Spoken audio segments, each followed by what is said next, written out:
say we're hot. All right. All right. Hot on the block. Hot on the block. Hey, how you get? This is a little different. We're doing Endless Deep from outside today, Jen. It's a beautiful spring day in Indiana, and I know you're really thrilled about it. Yeah, I love it. Being from Texas, it's like 10 degrees too cold, and I'm scared that there might be siafu out here.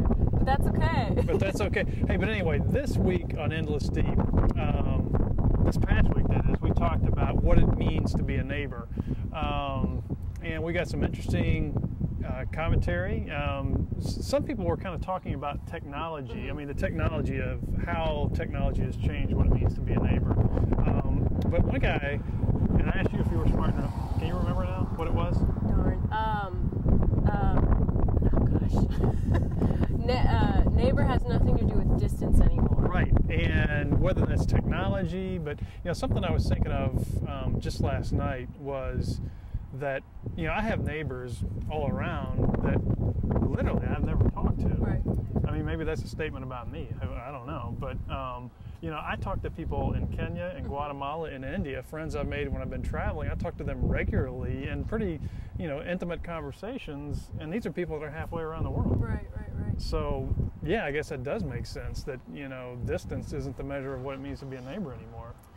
And I think a lot of people were saying it's a double-edged sword, because there was another person who said, I think it was the person from whom the Endless Deep of the Week came, he said that with Skype now, you can talk to your computer, you can see them, and there were all sorts of stories we got about, it's like New Year's in America, and then they've got a son in London, and they've got somebody else somewhere else, and they're all on Skype at the same time, even though it's like different times and everything, so it's almost like being together.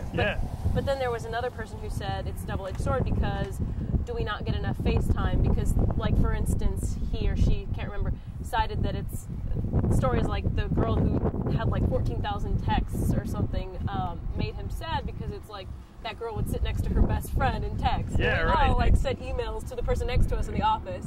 So, like, for instance, I just sent you a file, and I was sitting across the table from you. Right. And I didn't even say, hey, Jen, I'm going to send you a file. I just sent you the file. It's like, well, okay, whatever. Right.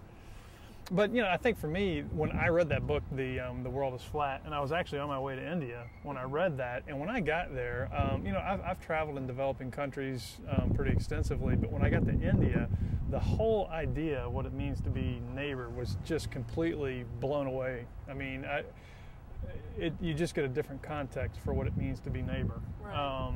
And again, I think with this conversation we've had on Endless Deep this week, it's just pointed to the fact that whether it's technology or not, our neighbors are no longer just the people that live next door to us.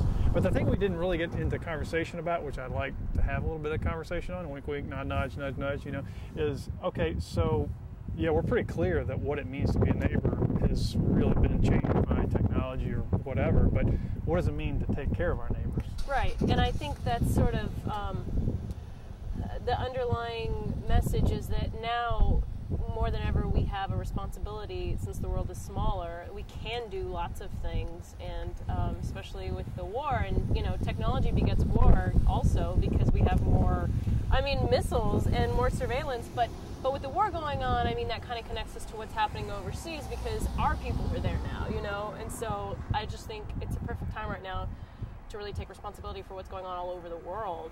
Speaking of responsibility, wait, there it is, right? Do you see the segue coming there? There it is. That actually, like, huh? Segue, yeah. Okay, taking responsibility. This week's Endless Deep conversation topic is...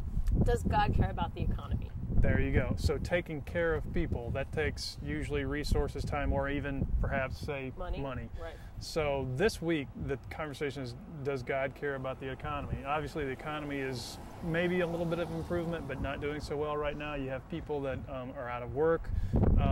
So where does God, in our erstwhile camera guy is doing something that I don't understand, but it's actually very clever and kind of funny, but I'm not laughing. You are, but I'm not. But anyways, this week we want to hear a conversation from you guys about if God cares about the economy, and we have a new feature on the site, which is the Ning, where you all will be able to interact yourselves and talk about the Endless Deeps more there, and form your own groups, upload your own video. Is it finished? It's not completely finished. Just Doesn't like, matter. No, just like Can you still use it? Yes, All we're right. always in beta. We're always in beta mode. God would say we're always in beta. And I think our director... God, there's another. That's brilliant. That's why she makes the big money. Right. God, that is beautiful. That's probably a good place to stop because we're probably at like 15 minutes. We're only supposed to be like 4.5. All right. Matt's about to pull us off with a cane. Okay, guys, Okay. go on the Ning site. Did you cut me off? Okay. And make your own videos so that we can upload those next week. So you don't have to see our smiling faces every week. Although, you probably want to, or maybe you don't. So. Or not. All right. Okay. Bye, guys.